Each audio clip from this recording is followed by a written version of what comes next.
Dalam nama Bapa dan Putra dan Roh Kudus. Amin. Tuhan beserta kita, sekarang dan selama-lamanya. Inilah Injil suci menurut Yohanes. Dimuliakanlah Tuhan. Yohanes bab 6 ayat 51 sampai 58. Akulah roti hidup yang telah turun dari sorga. Jikalau seorang makan dari roti ini, ia akan hidup selama-lamanya, dan roti yang kuberikan itu ialah dagingku yang akan kuberikan untuk hidup dunia. Orang-orang Yahudi bertengkar antara sesama mereka dan berkata, "Bagaimana ia ini dapat memberikan dagingnya kepada kita untuk dimakan?" Maka kata Yesus kepada mereka, "Aku berkata kepadamu, sesungguhnya jikalau kamu tidak makan daging anak manusia dan minum darahnya, kamu tidak mempunyai hidup di dalam dirimu. Barang siapa makan dagingku dan minum darahku, ia mempunyai hidup yang kekal, dan aku akan membangkitkan dia pada akhir zaman. Sebab dagingku adalah benar-benar makanan, dan darahku adalah benar-benar minuman. Barang siapa makan dagingku dan minum darahku, ia tinggal di dalam aku dan aku di dalam dia. Sama seperti Bapa yang hidup mengutus aku dan aku hidup oleh Bapa, demikian juga barang siapa yang memakan aku akan hidup oleh aku.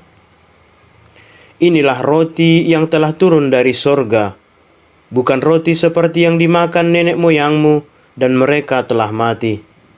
Barang siapa makan roti ini, ia akan hidup selama-lamanya." Demikianlah sabda Tuhan. Terpujilah Kristus. Yesus, roti hidup dari surga. Saudara-saudari yang terkasih, makanan dan minuman merupakan kebutuhan paling primer bagi manusia. Tidak ada satupun manusia di dunia ini yang dapat hidup tanpa memenuhi kebutuhan dasar itu. Karena itulah setiap orang bersusah payah bekerja untuk dapat makan dan minum. Manusia rela banting tulang bekerja siang dan malam untuk mendapatkan sesuap nasi demi kelangsungan hidupnya. Sebab perut yang lapar lebih tajam daripada pisau belati. Dari makanan dan minuman kita memperoleh kekuatan. Kita bertumbuh secara fisik. Sel-sel yang mati dan rusak dibantu perbaikannya oleh karena asupan gizi dan vitamin yang diperoleh dari makanan dan minuman. Manusia mempunyai daya oleh karena makanan dan minuman. Semakin bervitamin dan bergizi makanan dan minuman yang dikonsumsi, semakin baik pula pertumbuhan dan perkembangan manusia secara fisik. Dan salah satu rahasia manusia yang berumur panjang ialah mengkonsumsi makanan dan minuman yang alami, bergizi, dan bervitamin. Makanan dan minuman itu baik bagi tubuh fisik kita, tetapi kita juga membutuhkan makanan dan minuman bagi jiwa kita. Sebab kita adalah makhluk yang memiliki jiwa yang abadi, maka kita membutuhkan makanan dan minuman yang kekal pula.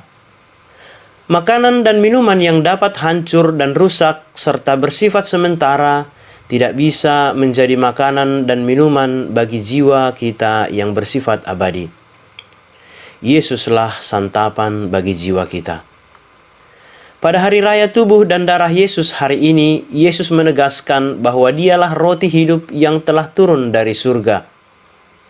Dalam misteri perjamuan Ekaristi, kita bertemu dengan sumber hidup kekal itu.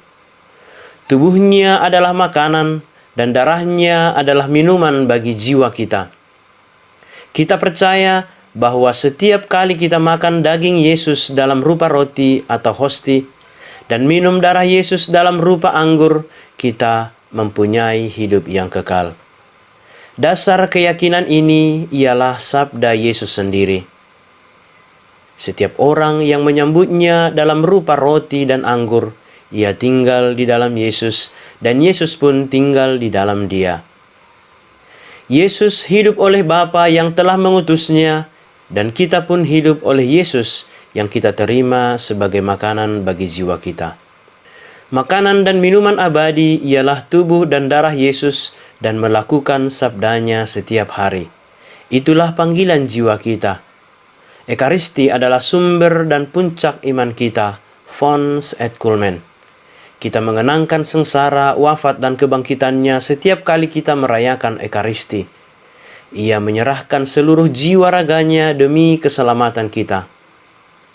Jiwa kita tidak akan hidup jika kita tidak memberinya makanan kekal, yaitu tubuh dan darah Yesus sendiri.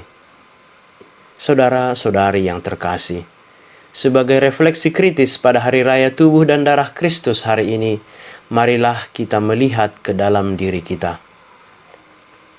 Sebagai manusia, ada kalanya kita sangat terikat dengan hal-hal yang duniawi dan bahkan sampai tergantung padanya.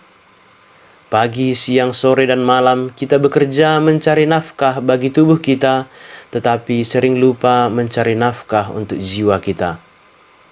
Berdoa dan bersyukur, merenungkan firman Tuhan, dan menyambut tubuh Tuhan dalam Ekaristi menjadi penting ketika kita hanya ada dalam kesulitan hidup saja. Kita datang mengadu kepada Tuhan pada waktu kita berada dalam posisi sulit saja. Kita lebih sering memberikan kesenangan bagi tubuh kita, tetapi jarang memberi kesenangan bagi jiwa kita. Terkadang pula kita lupa bahwa semua rezeki yang ada pada kita berasal dari Tuhan. Kita lupa datang pada Sang Pemberi berkat itu. Yang lebih parah lagi, kita mencari-cari alasan untuk membenarkan diri karena tidak pergi ke gereja dengan dalih sedang sibuk sehingga tidak sempat. Atau dengan alasan yang sedikit lebih rohani bahwa Tuhan dapat memaklumi kesibukan kita itu. Marilah menyadari bahwa kitalah yang sangat membutuhkan Tuhan dalam hidup kita. Kitalah yang membutuhkan dayanya lewat Ekaristi. Saudara-saudari yang terkasih, tubuh dan darah Kristus adalah santapan bagi jiwa kita. Melakukan sabdanya setiap hari adalah panggilan jiwa kita. Itulah yang menghidupkan kita. Marilah selalu datang kepada Yesus, menyambut tubuh dan darahnya agar kita memperoleh hidup yang kekal. Ya Tuhan Yesus, Engkaulah roti hidup yang turun dari surga. Kuatkanlah jiwa kami dan berilah kami daya-Mu untuk melakukan sabda-Mu setiap hari. Amin.